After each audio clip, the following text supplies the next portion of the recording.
Everyone, good morning, and welcome to Mornings with Marvel, where authenticity lives and thrives to create a space of growth, healing, and joy. I am your host, Andrea Lawful Sanders, and each day we will cover the topics that are informative and engaging while learning from each other. Forgive me, I apologize. Yesterday was crazy day. It was Juneteenth, when the last slaves from 1865 were told, and it's the first day of summer. Yes, DTs for life.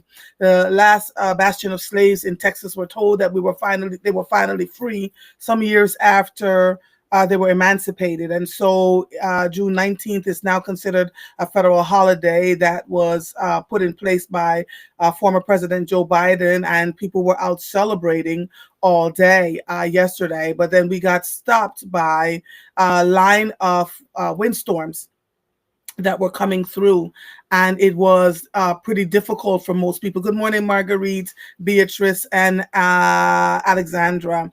So it was pretty difficult for most people. And I was on the phone with my friend Lorraine, and I was going out to Lancaster, 63rd and Lancaster, and just as I hung up, I heard whoosh, and everything got dark, and the house started shaking, and I screamed for my husband, who was all the way up on the third floor. I screamed so hard he came flying down out the steps, and we went into the basement. Straight line winds are no joke. People think it sounds like a hurricane because it sounded like there was a train coming through our driveway. And so we got into the basement and we sat there for quite a while. So for those of you, some folks still went on out there and did what they had to do. So for those of you who stayed at 63rd and Lancaster and waited it out, black people just can't, we are a special breed. Stayed out there and danced and had themselves a good old time. But in the meantime, there were so many trees down, things were flying all over the place. Folks got home to no electricity. We lost electricity for a little bit too. And, I was concerned about this morning, but here we are because without electricity. But then David Lipscomb said, I can get a UPS drive. So I'm now looking into that. So should I lose electricity, I'd still be able to function, still be able to use my internet by this particular thing that I can plug everything into. It's amazing what we can do today. Amazing. So there's that. For those of you who have trees down and parts of your property has been destroyed, I want you to understand, thank God for life. And should you have homeowners insurance or renters insurance, whatever is required for you, and that you are safe, then you'll be all right, right? So there's that. I am having, so this morning at 7 o'clock, I'll have two guests from the Philadelphia Housing Authority on to talk about a program that's happening at Vaux Multipurpose Room on Master Street in the first floor next Tuesday, which happens to be anniversary number 1 for my husband and I. Another story for another day. But Jordan and Zachary are going to be on at 7 with me to give you an idea of what's going on there, so we can. So if you're a contractor or an entrepreneur, this is an event that you do not want to miss next Tuesday. But I'll wait for them to come on so we can have that discussion as needed. Let me continue to talk to all of you. Good morning, Viola. Good morning. Good morning. So Juneteenth. I spent the early part of the morning getting my car serviced. And, I kept saying to them, I really want my transmission flushed. I don't have enough miles on my car to have my transmission flushed. But I drive hard. For those of you who have driven with me, I drive hard. And so I always ask early to get my stuff done. Wasn't cheap. But what I learned from the dealership is that, my maintenance record is pristine. And they began having a conversation with me about what is it that makes me do what I do. When we sold Thor, we got a good value for it and actually got money back because we literally, and I'm saying all of this to you to say this, there are people who drive their cars, men included, for thousands and thousands and thousands of miles without getting the oil changed. You have a car manual for a reason. And so with summer upon us and with 90 degrees and 100 degrees that are going to come upon us, our cars feel it when we're trying to drive out there, turn on the air conditioning, and the oil is the blood of the engine. If you do not change your oil, if you do not have a schedule for changing your oil, if you do not change your brakes regularly, all these things, one thing compounds on the other thing. So if your oil is not being changed regularly, then your water pump starts to struggle. Then this other thing starts to struggle. You see where I'm going with this? So if you change your oil regularly, you should be fine. So we had a great conversation, and the dealership made me aware that they're getting ready to start a whole new program that as they're working on your car in real time, you can see what they're doing. Because I think folks believe that the fluids that are in your car are going to stay there and nothing needs to be fixed and changed. We'll talk about that a whole nother day because it's a conversation that I have. But if you're someone who drives your car hard like I do, right? Let me tell you, all 8 cylinders gets used. We are swerving, and I'm a defensive driver, and so because I know I do that, the oil has to be changed consistently, etc. So my transmission fluid has been flushed way early, but I needed it to be done. Anyway, so there's that. And then I had lunch with a few folks that just made my entire day. Sat with them. So that was my Juneteenth, just relaxing and enjoying myself and not thinking about anything or anyone. And then I went to see Dr. Archima to pick up something, and a woman called, Beatrice. Woman called, and the receptionist says, Andrea, you struck again. I said, what did I do? And so they named this woman, and I was like, I don't know that woman.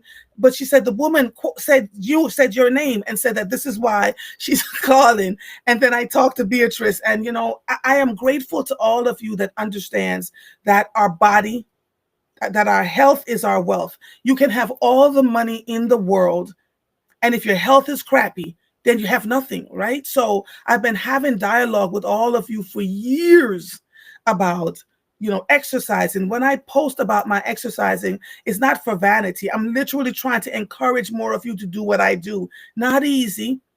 It's challenging, but because I, watch what I eat, how I eat, and exercise, I've been able to stave off the diabetic diagnosis that I got 6 years ago. I take no medication, no insulin, no metformin, nothing. And my A1C stays well under 6, right? So I am just asking you all, just think about what is in your family tree and work through all of that. Go get your mammograms, etc. And I'm also mindful when I'm having these conversations that not everybody has health insurance. Health insurance for me is almost $900 a month. Every time they swipe that money out of my account, I'm like, Jesus, Jesus, Jesus. And I don't have to go to the doctor often because I'm taking care of myself on this side. So you know what to do. And I get it, right? You want to eat the carbs. I love yam and dumpling and banana, all the carby things. No one ate more white rice than I did. I don't eat white rice anymore. Right? And if by some small chance there's white rice in there, I don't have an option. I either leave it off to the side or I take a small spoon of it because it spikes my blood sugar. So when we do better. So this is where we are. The Teach for Life says a colonoscopy too. Yes, the colonoscopy, the prostate exams, all the things that we need to do as we age. Aging is not for punks. We look at it and we see elderly folks, I call them the seasoned citizens, walking amongst us. And quite frankly, it took something for them to get to 78 and 89 and 92 and 101. It did. But if you don't take care of yourself, this is going to be a whole different conversation. The other thing was, many people will not have discussions about Palestine and Israel for obvious reasons. The minute there's a conversation, folks get very defensive, about this is not true and it's not that. And make sure you know where your sources are coming from. But see, I'm a learner. And so when I first began learning about Israel and the Palestinians, I went all the way back. I was telling a rabbi friend of mine that because I did not know, I began doing my research. So this is what I know. Right. And I told him what I knew, and we began having public conversations on Facebook and private conversations behind the scenes. The fact of the matter is, because of what's going on between Israel and Iran right now, there is and if you pay attention to the history of Israel, people, when they get to a certain age, are all part of the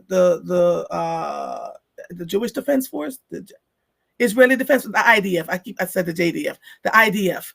And so because of all of what's going on, their local paper is saying that the Israeli government has to give permission. So people who want to leave the country right now has to get permission from a certain group in the government that they can leave. So children, infants, the infirm, people who, but they're not giving permission to people who just want to go on vacation.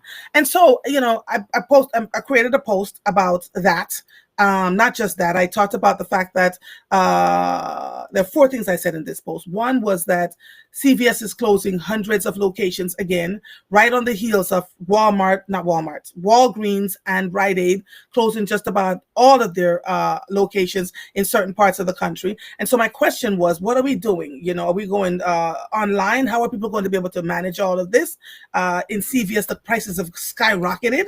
And so because there's no Walgreens or Rite Aid as competition for them, that has been difficult for many people. I even noticed it, right? 3 things are like $40. 3 of the things that would normally cost $18 for all 3 was $40. And so it all adds up. The second thing I talked about was what was going on in Israel. And I said, anyone who had information on why that is, please let me know. So I had to go down a rabbit hole with no electricity last night to figure out exactly what was going on. I mean, and I went way back to right after the Holocaust so I could understand what was going on. Then I said, and bite me if you are Jamaican, because I am not taking it back, that Jamaicans should not make mac and cheese and collard greens. It is not our ministry. It isn't. We need to stay away from it. We can try to make it. Mac and cheese is an art form. There are several. I think the only time I ever made it well was when Patti LaBelle had a thing online and she gave us her recipe. That sucker was good, but it was so filled with cheese. And I am not a cheese lover, so I don't eat mac and cheese. But I see, Jamaican restaurants making it. It looks like Cheese Whiz. Doesn't have all the texture that mac and cheese should have. And so I said, it's not our ministry. We shouldn't do it. I'm not taking it back. And then the last thing I said on that 4-point post was that sneakers and gowns should never meet. Ever, ever, ever. I think it's a tacky thing, and whoever came up with it should cease and desist. Right? It's comfortable. I get it. You're wearing your gowns, you're comfy, and you want to walk around and feel comfortable in your sneakers, but it is not a good look fashion-wise. And so, folks were like, yeah, I agree, I disagree. Yeah, well, is what it was. Those were my thoughts, and I held on to them. I'm also recognizing that while we are struggling on many levels with folks we're not talking, there are things we're not talking about. Good morning, Bobby Carr and Winetta Smith. Good morning, I see you here. Monica, Tiffany, Viola, Marguerite, Nakia, I see all of you. Alexandra, Beatrice. While I am having these kinds of conversations with you, and I may come on here and sometimes transparently say I am struggling emotionally because of all the stuff that is going on around me, I am recognizing that people are going through stuff that they just don't talk about, that they post online and all seems well, but behind closed doors, all hell is breaking loose in their lives. So I am telling you this to say this: give a little bit more grace. Give a little bit more grace. Take a deep breath. Don't respond in the moment. Think through what you have to say before you say it, and oftentimes you will realize you don't have to say it at all. Right? Because there's so much happening, and it's hard for people to realize what folks are not telling you. And what they're not telling you is all the hell that they're going through in their homes, and they don't have to tell you. But when you see people not showing up in a way that you would fully expect them to, don't judge, right? Just don't judge. All right, let me see what's going on over here. Zachary, I see you. I'm waiting for you to come on with the link in about 15 minutes. Good morning, Viola, Tiffany. Monica, good morning. Rosalind. Tiffany said, the storm was crazy. I was so scared I couldn't see in front of me. I had to pull off the road. Winds were rocking my car. And wires sparking. I jumped out of the car and ran into the grocery store. That was the perfect thing to do, right? We're not safe in our vehicles because they are conductors of electricity, depending on where the lightning strikes. Good morning, Jasenia. Jean, good morning. Jasenia. Marguerite says, we need an interview with a mechanic service person about proper care maintenance. So said, so done. Watch this. You may not get it next week because I'm working on someone from Martha's Vineyard to come on next week to talk about what's going on with the ice raids there and how it's impacting the lives of the people. So I may not be able to do it next week, Marguerite, but I'm going to text the very person that I know I need to talk to that will give me what you're asking for. They were so impressed. They were like, your maintenance record is whoo, I don't play about my car. If I'm going to drive and drive thousands of miles, I need to make sure the fluids are checked, that my brakes are working properly, that my tires are rotated, that my tires are not bald, right? And so I always say, when you're buying a car, buy a car that you can maintain. Not because it's flashy, not because everybody will be impressed about what you have bought, but buy a car that you can maintain. Because one car, the oil change may cost you $45. Another car, the oil change may cost you $395. So if you're making car payments and then having to maintain your car, I need you to figure out, how are you able to maintain plus pay car insurance? So if you can't do all of that, then your car begins to suffer as you're paying the car payment and the car insurance, but you can't afford basic maintenance. Buy the car that you can afford to maintain. I'm going to leave that one alone. Alexandra, Bibi had been trying to get out the U.S. involved. Who? What? Oh, Bibi had been trying to get the U.S. involved into a war with Iran since the Clinton administration. The Trump administration is falling for it. That is Alexandra's quote. Viola says, I get 10% military discount at Walgreens all the time. And take care of your body like you take care of your car, like you take care of your body. Please do. Right? We gotta get there. So let me do a little bit of news, unless you want to talk to me about, and I gotta pull up my phone again. I don't even know where the business phone. I have to find the business phone so that you all can call me and talk to me again. Let me do a little bit of news, and then we can figure out, what's going on here.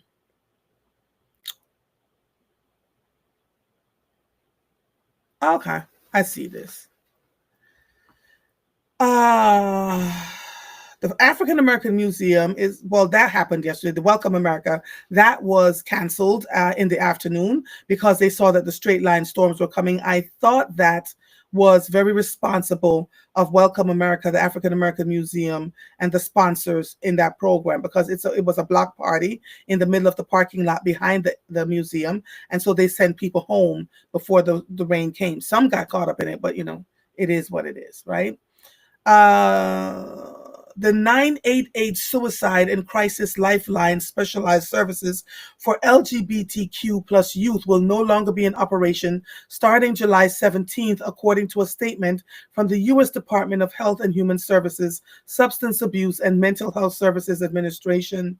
The administration said in its statement that everyone who contacts the 988 Lifeline will continue to receive access to crisis counselors who can help with suicidal, substance misuse, or mental health crisis of any kind of emotional distress, but there will no longer be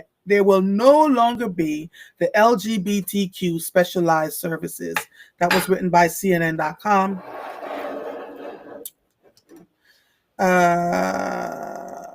Juneteenth celebration unfolded across the United States on Thursday, marking the day in 1865 when Union soldiers brought the news of freedom to enslaved Black people in Texas, and attracting participants who said current events strengthened their resolve. The holiday has been celebrated by Black Americans for generations, but became more widely observed after being designated a federal holiday in 2021 by former President Joe Biden, who was expected to attend an event in Galveston, the holiday's birthplace. The celebrations came as President Donald Trump's administration has worked to ban diversity, equity, and inclusion initiatives, or DEI, in the federal government and remove content about Black American history from federal websites. Trump's travel ban on visitors from select countries has also led to bitter national debate.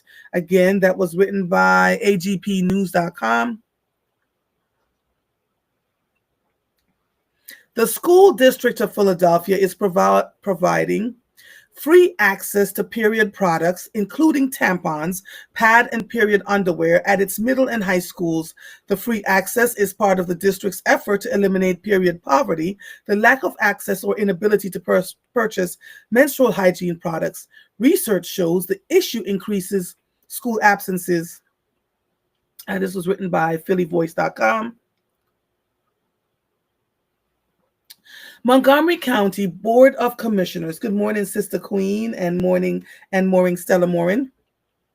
Montgomery County's Board of Commissioners announced a policy Wednesday that bars county employees from cooperating with U.S. Immigrations and Customs Enforcement, otherwise known as ICE, when they are not legally required to do so.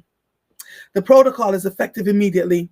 It is not the responsibility of the county or its employees to enforce federal immigration law, the policy reads, while also noting that county employees should not interfere with or obstruct federal immigration agents conducting enforcement activities.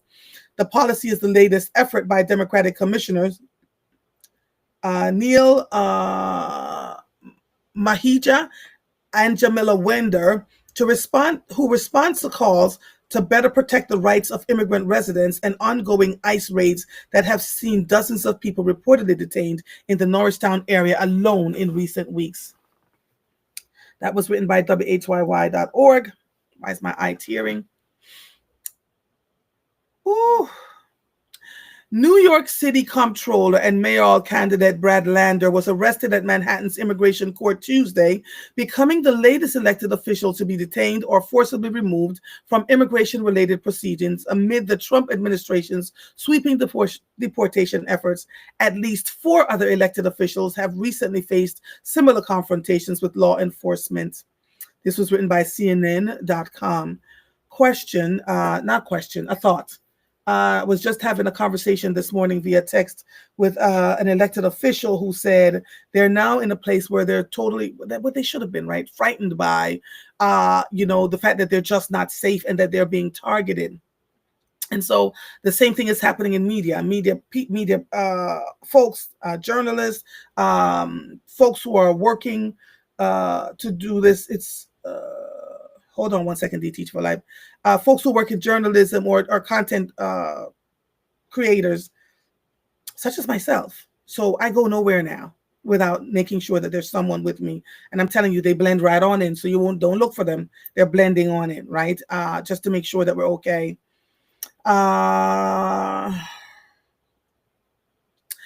The United States Department said Wednesday it is restarting the suspended process for foreigners applying for student visas, but all applicants will now be required to unlock their social media accounts for government review. The department said consular officers will be on the lookout for posts and messages that could be deemed hostile to the United States, its government, culture, institution, or founding principles. In a notice made public Wednesday, the department said it had rescinded its May suspension of student visa processing, but said new applicants who refuse to set their social media accounts to public and allow them to may be rejected. It is said a refusal to do so could be a sign that they're trying to evade the requirement or hide their online activity. Good morning, Lolo Nail Photography One. Teach for Life said it is so needed as a middle school teacher. I keep those supplies for the girls in my classroom. I've often asked, we've talked about period poverty many, many times on my platforms, on my shows. And I cannot understand in these United States of America, one of the wealthiest countries in the world, if not the wealthiest, not sure it's the wealthiest right now, thinking Saudi Arabia, that people are not able to afford to buy things for period. Period is a natural act for a woman when she starts to, when she's able to have children. And so oftentimes, I thought this was a third world country thing. Oftentimes children stay home, women stay home because they can't afford to buy the pads. It's either buy the period products or eat food, buy the period products or pay rent, right? So we've been, and Nehemiah and myself, and I talked to, and I'm looking at her face, Lynette, about, she has a period poverty hub in Germantown, on Germantown Avenue. This is a real crisis. And so we don't think about it. It's amazing what's going on right now.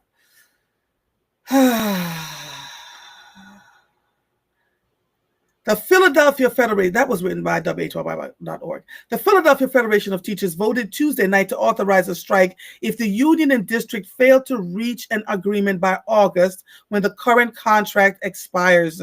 Arthur G. Steinberg, president of the American Federation of Teachers, said in a statement that the school districts needs to pick up the pace at the negotiation table. While the PFT collective bargaining team has made progress toward an agreement that demonstrably improves members' working conditions, Steinberg said, the district has been slower to meet us halfway on key demands by our members. So they're talking about it. State Rep Malcolm Kenyatta, the Democrat of the 181st District, told the Philadelphia Tribune on Monday that he will not vote for a state budget that does not include adequate funding for SEPTA and other mass transit systems. The comments came one day before Pennsylvania's Democrat-controlled House of Representatives voted to increase the allocation of sales tax revenue towards mass transit. The House has passed similar legislation after Harrisburg cut funding from Pennsylvania Turnpike collections in 2022. The Senate, controlled by Republicans, has refused to consider these measures or anything to fill the shortfall. That was written by phillytrib.com. Israel's defense minister threatened Iran's supreme leader on Thursday after Iranian missiles crashed into a major hospital in southern Israel and hit residential buildings near Tel Aviv, wounding at least 240 people. As rescuers wheeled patients out of the smoldering hospital, Israeli warplanes launched their latest attack on the country's nuclear program. Israeli Defense Minister Israel Katz blamed Iranian Supreme Leader Ayatollah Ali Khamenei for Thursday's barrage and said the military has been instructed and knows that in order to achieve all of its goals, this man absolutely should not continue to exist. This was written by 6abc.com. President Donald Trump on Thursday signed an executive order to keep TikTok running in the U.S. for another 90 days to give the administration more time to broker a deal to bring the social media platform under American ownership. Oh my God. It's a lot. It's a lot. It's a lot. TikTok right now is owned by China. So we have to figure out what that looks like. 2 lawmakers in Pennsylvania are proposing, the last article that I read was by the Associated Press. 2 lawmakers in Pennsylvania are proposing legislation that would place reasonable limits on rent increases throughout the state, with rent prices at an all-time high in Pennsylvania. Representatives Jim Prokopiak, D. Bucks County, forgive me, Jim, if I messed up your name, and Nancy Genst of Montgomery County have introduced legislation that would help address the housing crisis across the state.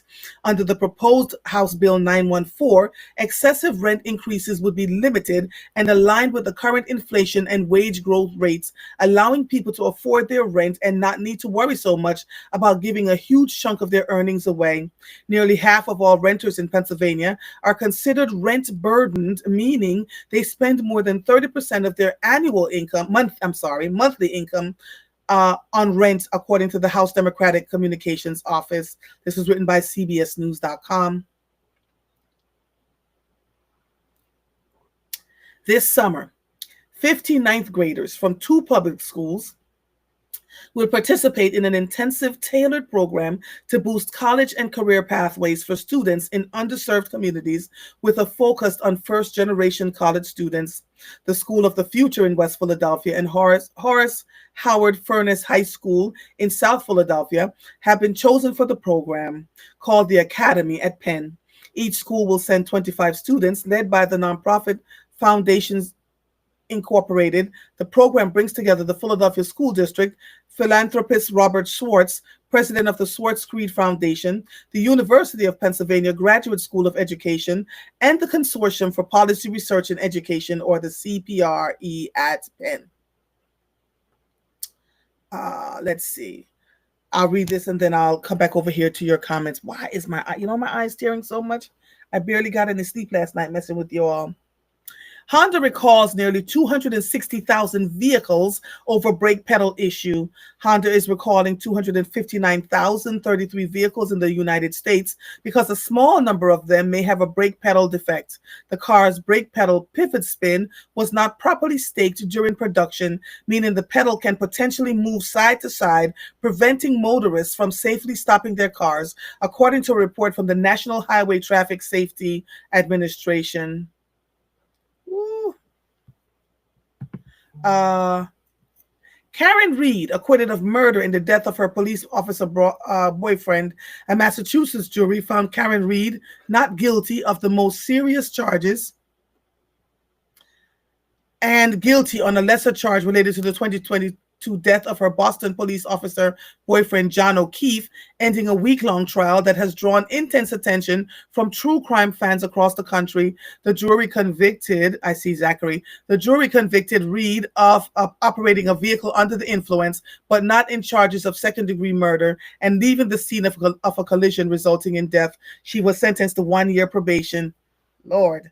Prosecutors accused Reed of backing into O'Keefe with her Lexus SUV in a drunken rage and leaving him to die in the snow after a night out drinking with friends in January 2022. All right, I'm getting ready to get on in here. Zachary, sir. Good morning. I can hardly hear you. You turn up your sound, please? Good morning. How's that sound? You still sound pretty low. I'm not really sure what that is about. Are you up as high as you can go? Yes, I am. Okay. All right. We'll just have to work it out, right? Good morning, sir. This is Zachary McNeil, Vice President of Resident Programs and Partnerships for the Philadelphia Housing Authority. And he's here to talk to us a little bit about his role in the organization and what's happening next Tuesday, June 24th. Good morning. Welcome to Mornings with Mova.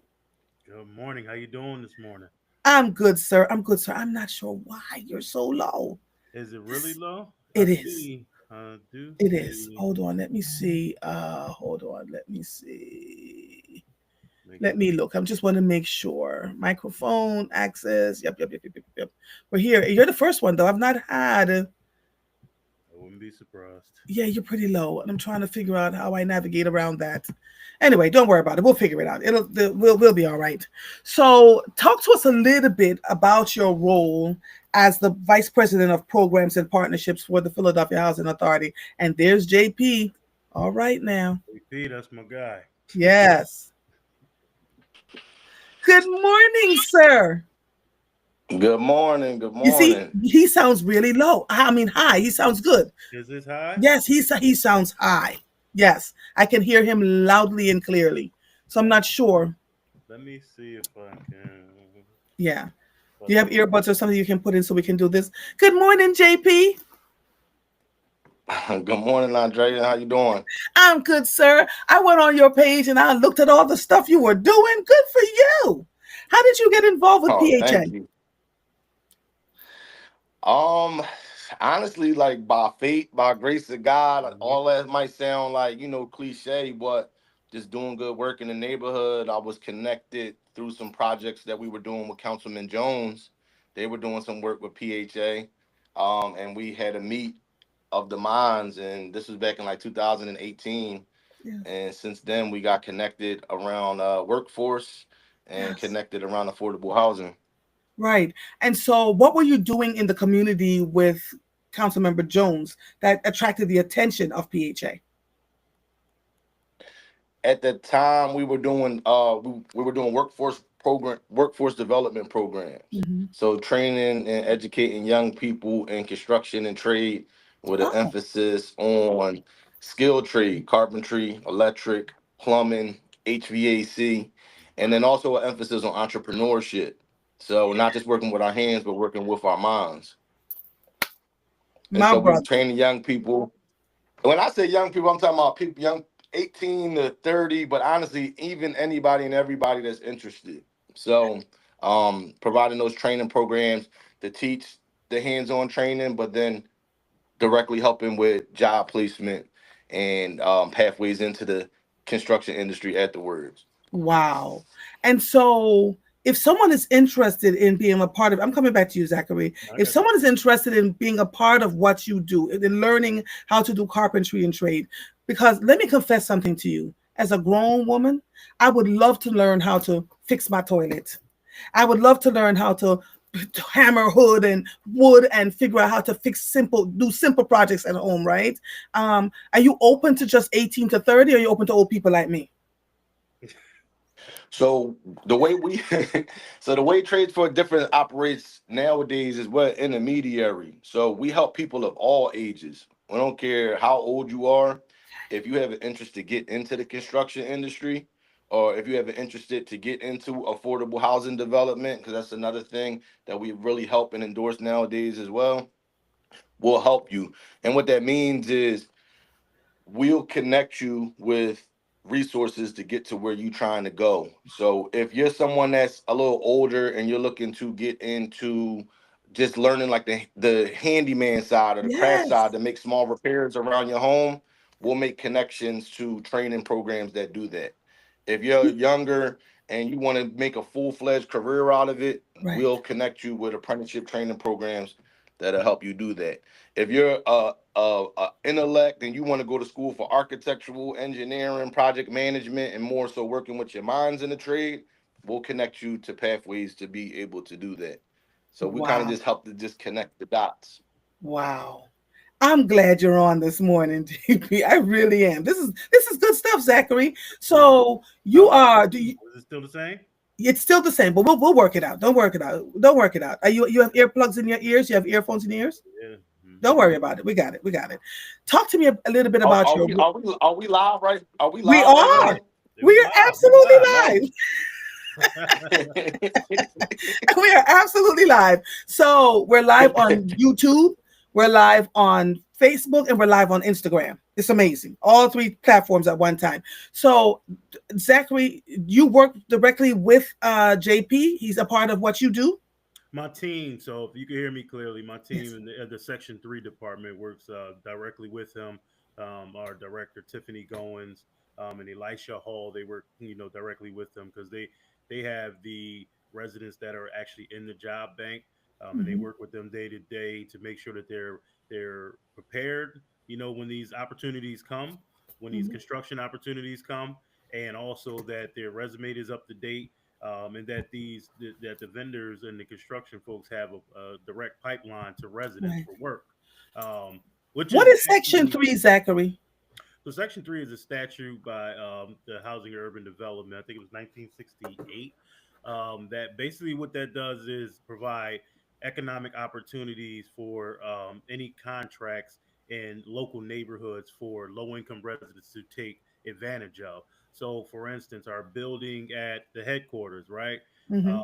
That building, let's say, I think was that Daniel Keating. I'm not sure of exactly. I'm not a development person, but whomever the vendor was that built that building, the construction company, they have to provide at least 3% back to that neighborhood by hiring residents within that neighborhood. So it gives residents the opportunity who live in the Sharswood neighborhood to have an invested stake in, building a building within their own neighborhood. So Wow. they come to PHA, of course, and then we look through our Section 3 job bank to match, so positions for the residents to work for that project specifically. Oh, And that's with gotcha. any contract that comes to not just construction, it's any contract that comes to PHA over a certain dollar amount. Hmm. I believe it's $100,000. I believe any contract that's over $100,000 has to provide a Section 3 component.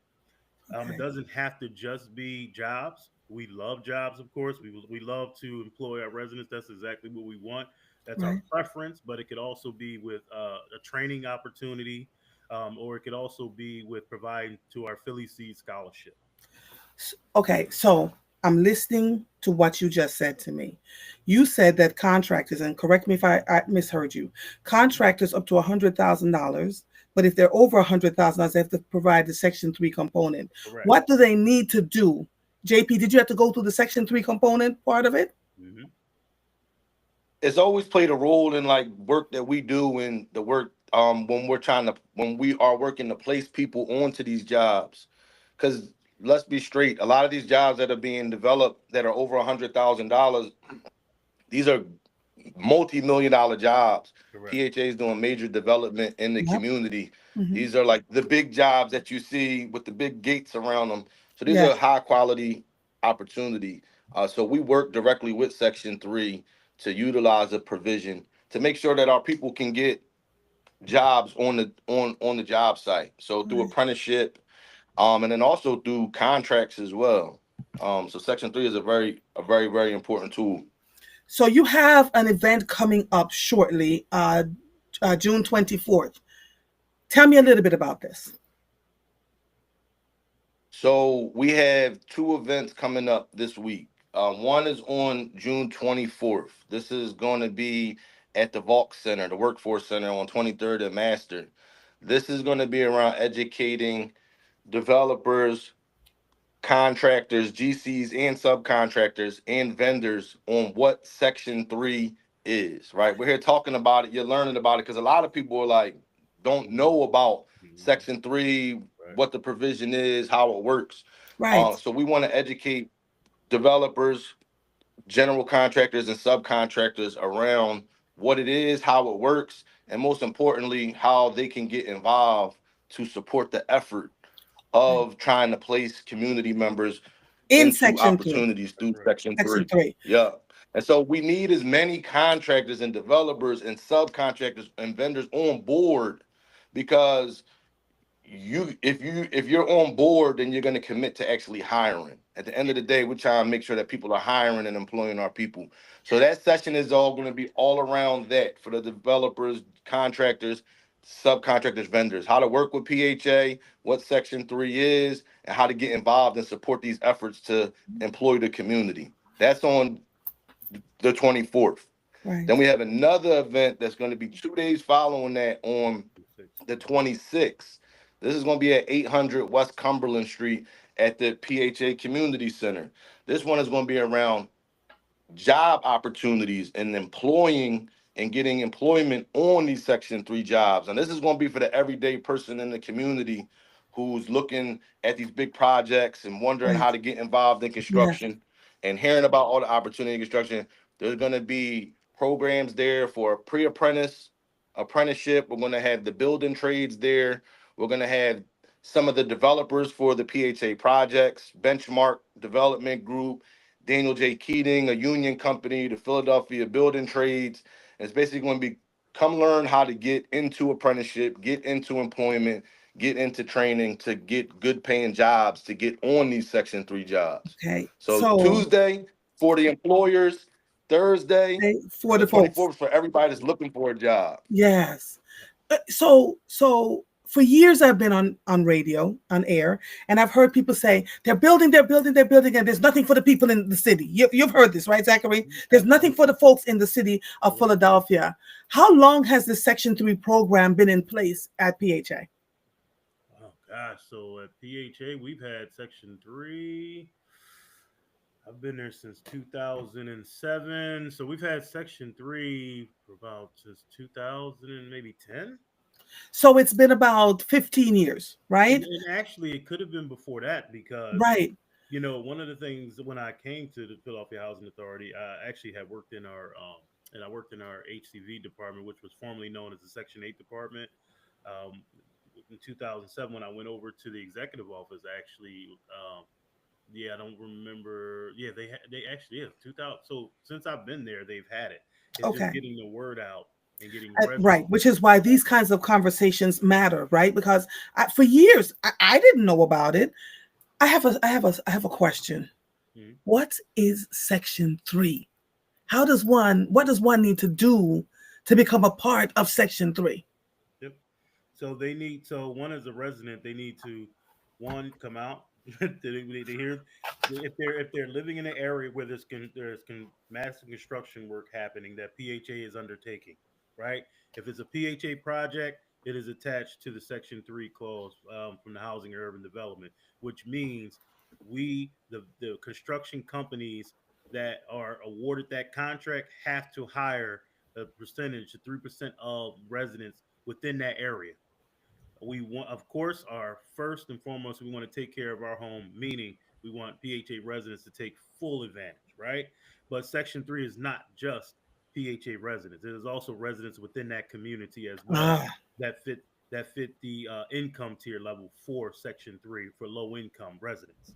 So we want them to have an invested stake in building something in their own community. okay. And that is exactly what the Section 3 is, roughly, without all the HUD and government jargon. But, Right. for folks that are watching, one of the issues we have in Section 3 is that having qualified residents in the job bank to take some of these jobs that the construction or, companies are giving out.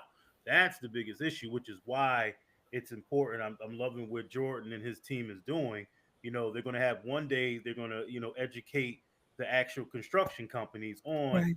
what it is with Section 3. My team will Hmm. be there as well. Then the next is, hey, residents, now that we educated these contractors, you now come out so you can understand that you're taking a part of Section 3. You should take Right. advantage of this, And right? you're responsible for making sure that you don't just build in people's communities, but that you involve and invite the people in the communities to earn while you're building.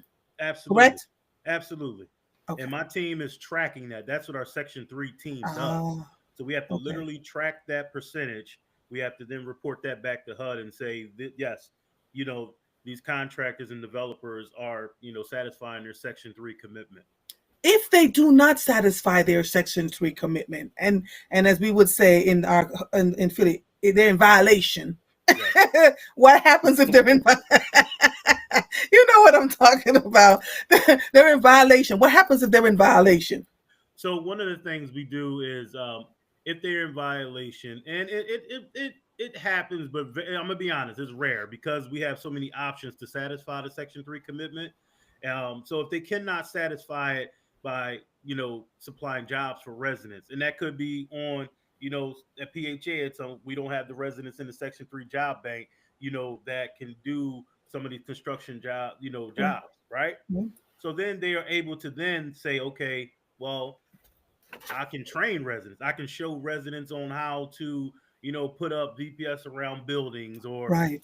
they can do a training for them. We've had some companies that show residents on how to get their business started, how to get their 501c3 started, how to actually work. So those are some qualitative efforts that PHA, they send to our department, the RPP department, and they say this is what the construction company is saying they can do, and my team looks over it. They send it to me and my supervisor Makita, and we look at it and say, okay, we that's a qualitative effort, but Hmm. we're looking at it very closely because we don't want just construction companies to just say, oh, I don't, Can't find anybody. exactly. It Uh-huh. has to be something where our residents receive some type of certificate. That Uh-huh. training leads to some type of economic Income. opportunity for them, right? Hmm. Now, if that doesn't happen, then they do still have the last option of Philly Seeds. They could go ahead and donate to our Philly Seeds Scholarship Fund. And typically, with those three options, it eliminates the final option, which be, that portion of the contract dollars has to come back. That's Right. that's the last draw. You're not And compliant. they don't want to give you back that portion of the contract dollars, so they're Exactly, going to comply. exactly, Absolutely. exactly. Absolutely. Jordan, you have an engaging personality. So when folks come to you for this meeting, it's true. It's true. I call it as I see it. Thank you. Zachary has been doing his Thank you. work at PHA, and he knows all the compliances, et cetera, et cetera. But you're a man on the street, right? And so when folks come to you and say, come to this meeting and they say, I don't know how to get into Section 3. I don't know how to be compliant. I don't know how to do a 501c3. What is my income requirement? How do you calm their fears enough for them to sit there, go through the process so you can have them in the bank, so that when the contractors need folks for Section 3, there'll be a list there for Zachary and his team to access. So first thing I do is I advocate for the opportunity. Like, the construction industry has amazing opportunities right now, great paying jobs, great benefits. And to be honest with you, the construction industry was my way to success. Saved my life, created life and opportunity for my family. Say more. Like, I grew Say up, more. Go ahead. yeah, I grew up with a single mom. We didn't have a whole lot, and we found our success in construction. And it wasn't like this long generational thing. It was like I went to trade school, went to a vocational program similar to the type of trainings we do, and Mhm. I just stuck with it. And fast forward 20 years later, I've had a lot of success, made a lot of money, built a quality life for my family, and I'm doing affordable housing in the community and doing things I love. So I'm telling people, like, regardless of where you are right now, if you get into construction and stick with it, keep educating yourself, it could change your whole life. I know that to be the case because that was my life. Yeah. And so I advocate and let people know that this is a really good way to go because it worked for me. The Hmm. other thing though is just letting people know that like there there are opportunities that we don't know about in our community, right? So like when you mention things like Section 3, or you mention things like apprenticeship training, or you mention things like getting a master's license in electrical contracting. I'm a licensed master electrician. A lot of times our people's like, I don't really know what that means. I don't know what that looks like. I don't know how to go about it. So we try to just simplify the process to like, look, we're having an event on Thursday, June 26th. It's all about employment in the construction industry. It changed my life. Show up, learn more about it, and we're gonna help you with the next steps. Right. Like we take all of it off of a pedestal and just like show up, and we'll take it from there. And so Thank you. that's what Thursday is all about. It's Right. like you don't have to fully understand Section 3. You don't have to fully understand all of the opportunities in construction, but just know that like this is something that is can potentially change your life. Come Yes. show up, come learn more about it, and then learn the next steps. So Because Mary Alyssa May says the section is Section 3 open to providers of service, asking specifically about the onboarding and soft life skills.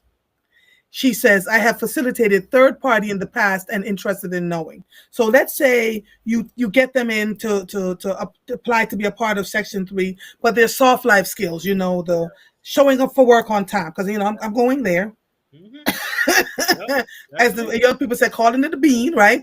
If showing up for work on time, knowing how to address your supervisors, knowing how to use your emotional intelligence when you have a hard day at home, you come into work and life and somebody is shouting at you, you're screaming right back at them. Those kinds of soft life skills. Are there places open for people to come in and facilitate those soft? George Zachary is nodding his head off. Yeah. Listen, Yeah, say more because about that. one of the things we have, and to answer the question is yes. And the Hmm. reason why is one of the things that we have is our resident leadership of Miss Asia Coney. She's one of our board commissioners, and Miss Ethel Wise. One of the things that Miss Coney has brought to PHA is a resident Section 3 incubator, which is located in Vaux. So the Okay. incubator is actually for residents to come in and spruce up on their resume. They could actually also they could actually be sit down with one of our staff and actually go over how to interview. Well, what it means to show up on time every Hmm. day. If you begin, you start working at a job and you see that you have vacation time, you don't take that vacation time next week because you just started, right? So having residents learn the business argument of how to actually work in the workforce. Some of the Yeah. residents may have had different opportunities before, but we have some residents that have had, are literally just, first time want to get into careers. And Right. we have to actually show them the soft skills piece. We have our Workforce Development Academy over at Volks as well, where we have 3 workforce coordinators that will assist them with getting those soft skills. We work with different vendors like Temple as well, that would help them with that. If there's something where they have to then, let's say they have to take part of let's say we're doing a CNA, a CNA regimen, right? And CNA requires them to have a 7-8 math and reading level. Well, we then work with Temple to provide them soft skills, Mm, right? got it. And Temple will, put them in a class for about 15 weeks, and then they will be prepared for that opportunity. So we have ran the gamut, and I thank our board of commissioners, Miss Wise and I Miss. met them a couple of days ago. Oh yeah, They are serious, they are right? serious. Listen, And I want to interview them. Absolutely. when I Hmm. speak to both of them, Kelvin is our boss. We know that. That's Hmm. the man.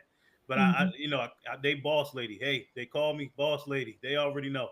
because one of the things is that they have an invested stake in the residents, and they They make do. sure that anybody in this position that I'm in or my team, when I Hmm. tell you, from a coordinator to a manager to a director, they Yes. make sure that they fit the mold of working with residents. If you are not, Good. if you don't have the background, or they're sitting on the interviews, I can't hire anybody until I send it through them. That's just what it is. Yeah, and I'm grateful for that, right? Right. Because Absolutely. oftentimes when people think about Section 8 housing or helping people in, I hate this term, underserved communities, but Yeah. we're here.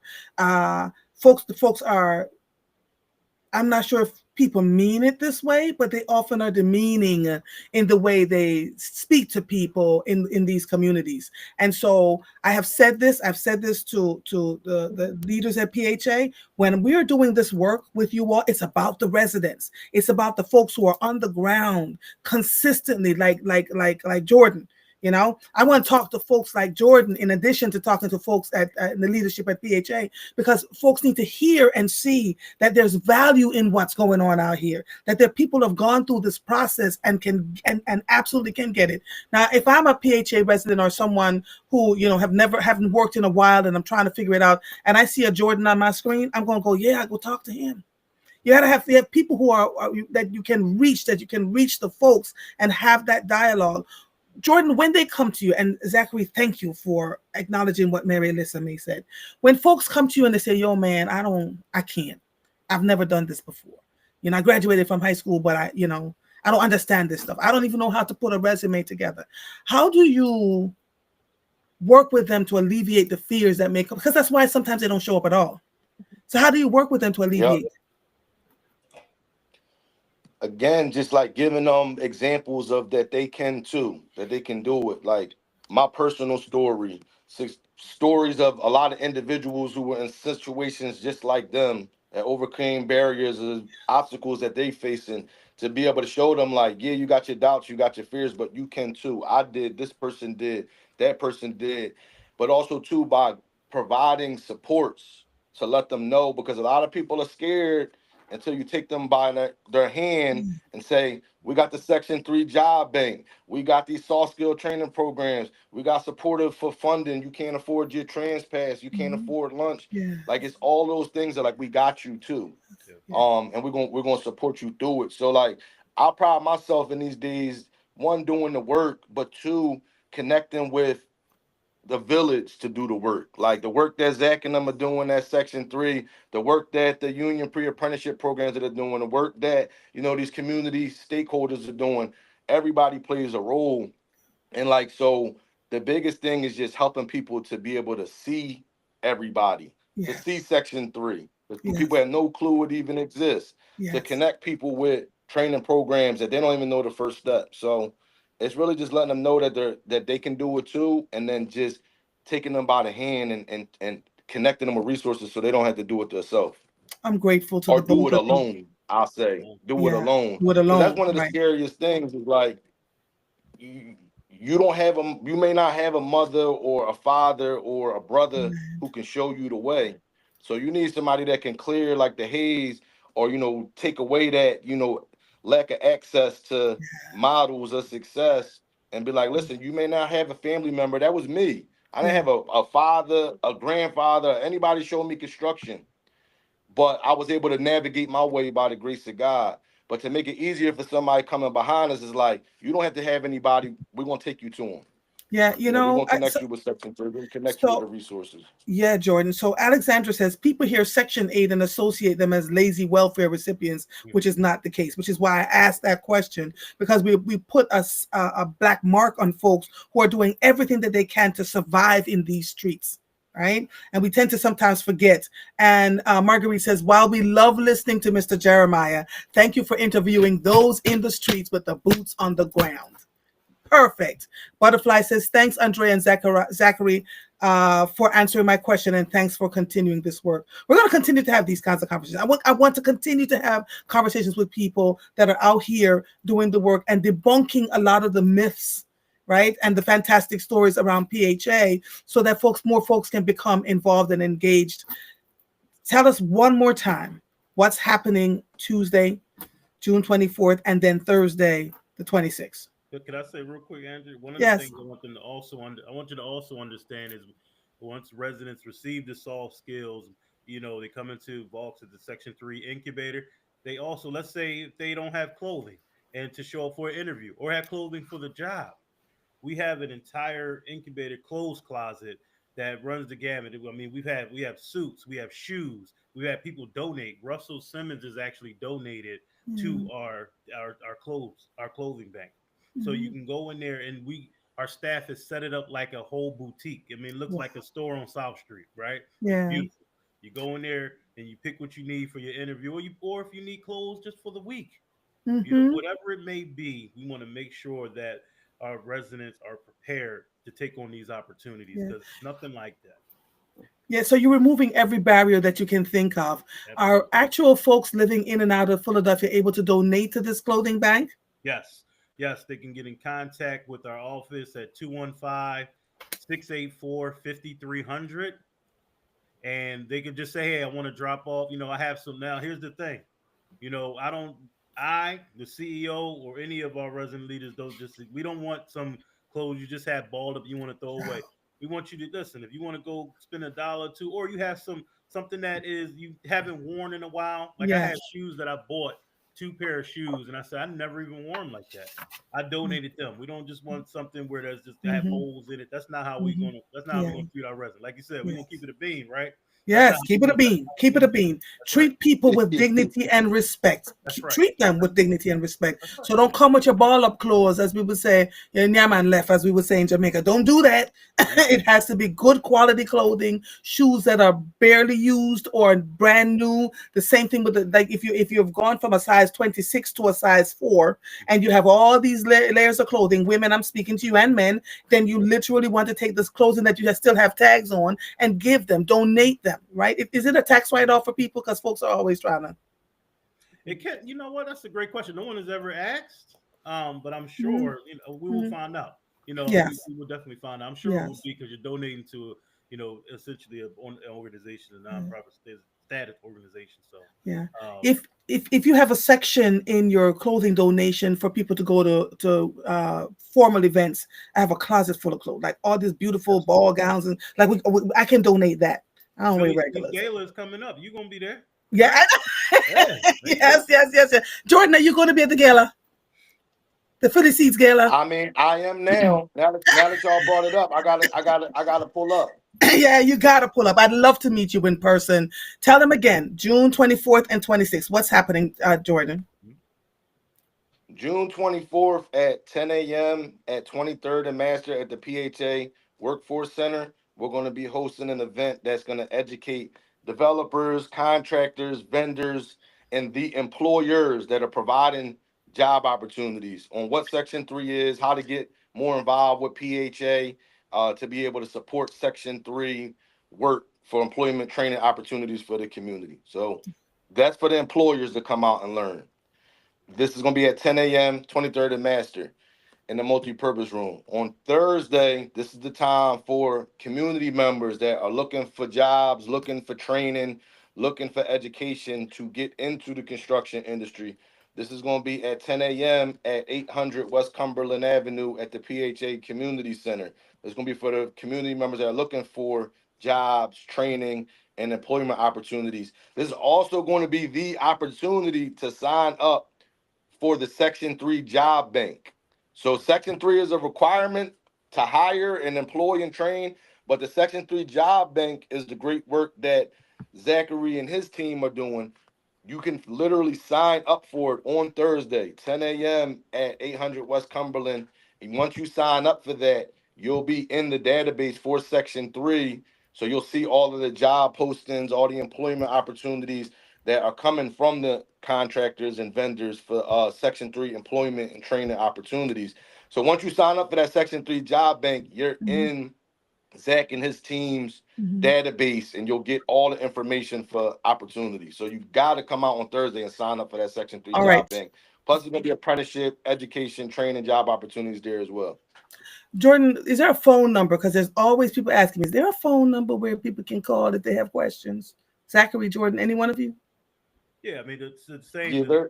For The me, same 215? No, that's for the clothing. That's all. That is our. So what that number is our resident programs and partnership administration line. Okay. We'll Okay. make sure that any questions that they have, one of our team members will get back to them, or they'll get directly from our administrative assistant, that Okay. person's direct number. So that 5300 number, they can reach out. Yeah. Okay. All right. So I have it. I posted it here on the YouTube thing. So it's 215-684-5300. Jordan Ferrarini and Zachary McNeil, thank you both so much for joining us this morning. Have a good weekend. We do the same. Talk to Thank you you. soon. No problem. Thanks for having us. Y'all have You're a good weekend as welcome. well. Yeah. Bye-bye. Bye-bye. All right, Bye. guys. That was really, really good. 800 West Cumberland, June 26th. Job opportunities on the 24th. They're going to be at 2300 Master Street in the Vaux multipurpose room. First floor starts at 10 a.m. on the 24th and on the 26th, I believe. The 24th is for the employers. The 26th are for those who are interested in becoming Section 3 participants and to become contractors and learn how to access some of the many jobs that are open and available with all the construction going around the city. You can't say you didn't hear it here. So for those of you who are consistently saying there's nothing available for the people of this city and construction is happening all around and we have no way to participate in it, you just got great examples of what is possible if you just go through and do what needs to be done. Again, June 24th, Vaux multipurpose room, 2300 Master Street, first floor, 19142. That's for employers, so you can learn about Section 3 and why you should hire people in the Section 3 program and how it's tied to your contract. On the 26th is 800 West Cumberland. There are job opportunities for residents and for folks living in the area so that you can access some of the contracts. They've removed all barriers, whether it's getting dressed, the soft skills, trying to find something to interview in, to where to work, a trans pass, all of that is given to you so that you can be a part of this. So I am so grateful for this partnership with the Philadelphia Housing Authority so we can move and show people what is possible in our communities. This episode of Mornings with Muffle is officially over. I am Andrea Lawful Sanders. I'll see you when I see you. Bye, everybody. Bye-bye. Bye, darlings.